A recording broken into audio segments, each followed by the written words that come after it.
So I started working when I was 9 years old. My first job was delivering newspapers. By 10 and 11, I had a second job, which was working at my uncle's restaurant. We lived in the suburbs of New York, and there was a lot of Wall Street people living there. And so they used to come into our restaurant, and I used to ask them, hey, how did you guys get so successful? You know, so we used to start talking, and they said, we work on Wall Street. And I said, what is that? What is Wall Street? And so they explained it a little bit to me, and I said, wow, that's incredible. I want to do that. So from the time I was 13, 14 years old, once I found out that this was a way to success, I started to learn about investing, and I realized there's nothing at school that's going to teach me that. So I did that for an hour a day throughout high school, of watching CNBC, reading the Wall Street Journal, and then reading books. And I learned a lot on my own. The willingness and the motivation to learn is one of the most important things for any student to have. And the reason is most of the things that we're going to do as entrepreneurs, we don't know how to do now, right? 99% of the things we're going to learn as we go, okay? When I started my business, or when I started learning about Wall Street and investing, we didn't have computers. We didn't have the internet. So I learned from watching TV, going to the library, and reading newspapers, okay? Today, you can pull up a YouTube, a TED Talk, an edX program on any topic that you can possibly think of wanting to learn.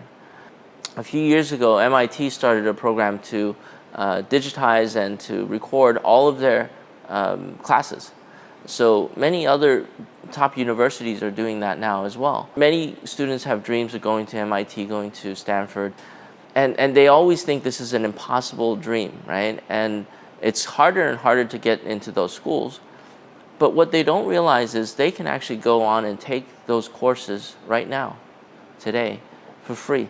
Why are they giving that knowledge away for free? Is because they want to give it away for free so that they can inspire people to do something with that knowledge. It really depends on what you do with the knowledge.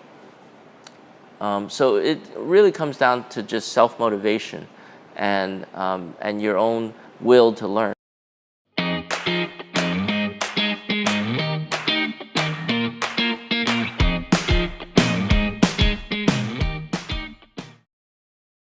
My first startup was,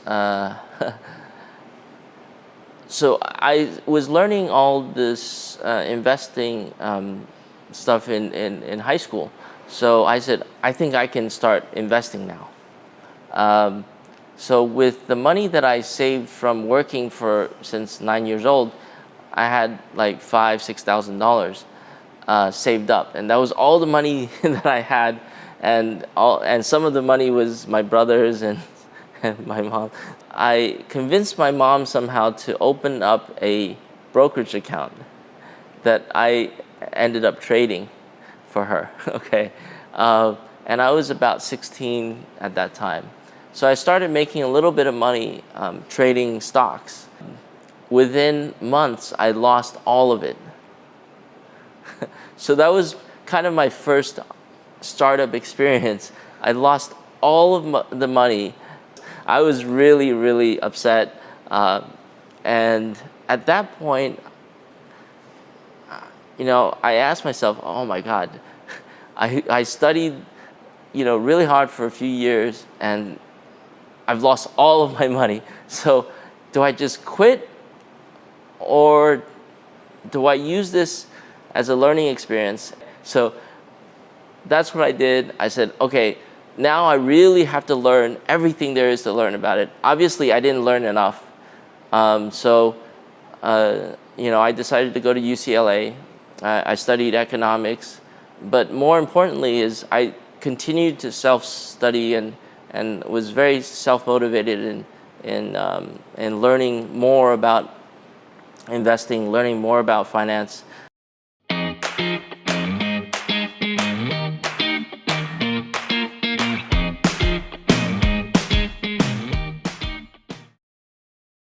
Well, I think right now there's two main things that you need to think about. One is it's best to fail early, because when I was 17 years old and I lost, $5,000-$6,000, which was all the money that I had in the world, and I thought, that was like equivalent to like $1 million to me at the time, right?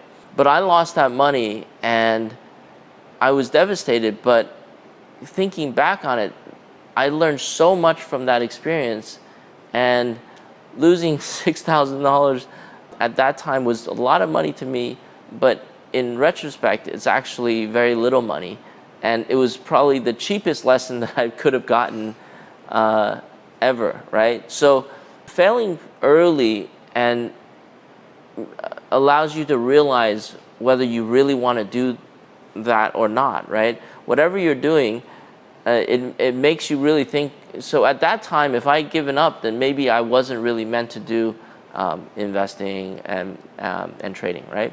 Maybe I was meant to do something else.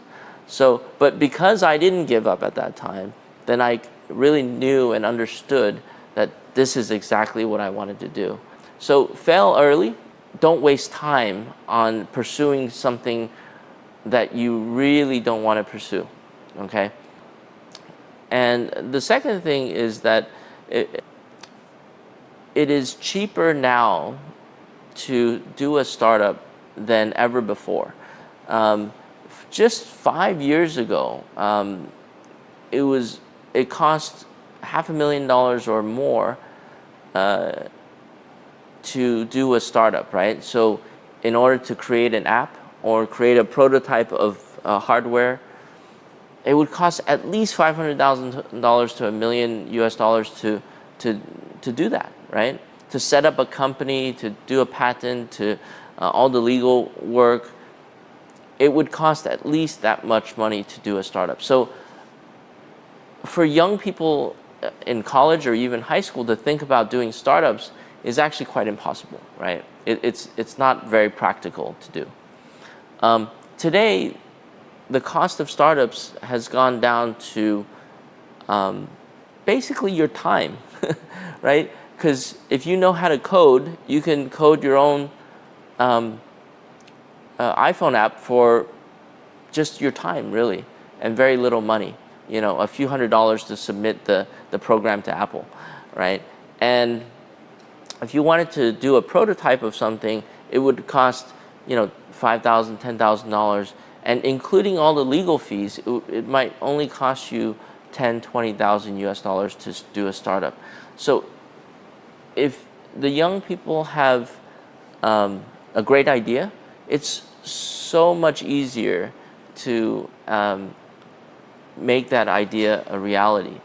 It's a great time to experiment, do startups, work with different groups of students, try to form different teams to do different startups. You can do all of that and fail as many times as you can, and then really find out about what you really want to do and what really motivates you. So in university, you can get another thing about joining different clubs is that you get exposure to different professionals. I studied just enough to get an A minus, and I, that was just me. And I said, you know what, I'm going to spend more time on things that I know that I'm going to do in the future.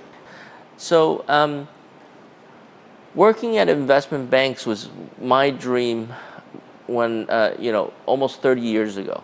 And at that time, when we looked into the future, investment banks was a massively growing industry.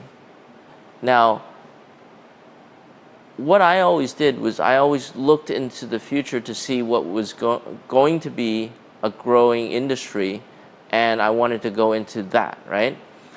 If you look at today, that isn't necessarily true, right? I mean, banks and financial industry is still very, very large, but it is not growing anymore. In fact, it's probably shrinking. So most people are looking into going into finance simply because they have read that finance has been a very good industry to be in and has been a very big growing industry. But you have to look at the future, right? So when you guys are considering your majors, when you're considering what your future careers are, don't look backward in the rearview mirror. Look forward and see what are the technologies and what are the industries that are going to be growing in the future.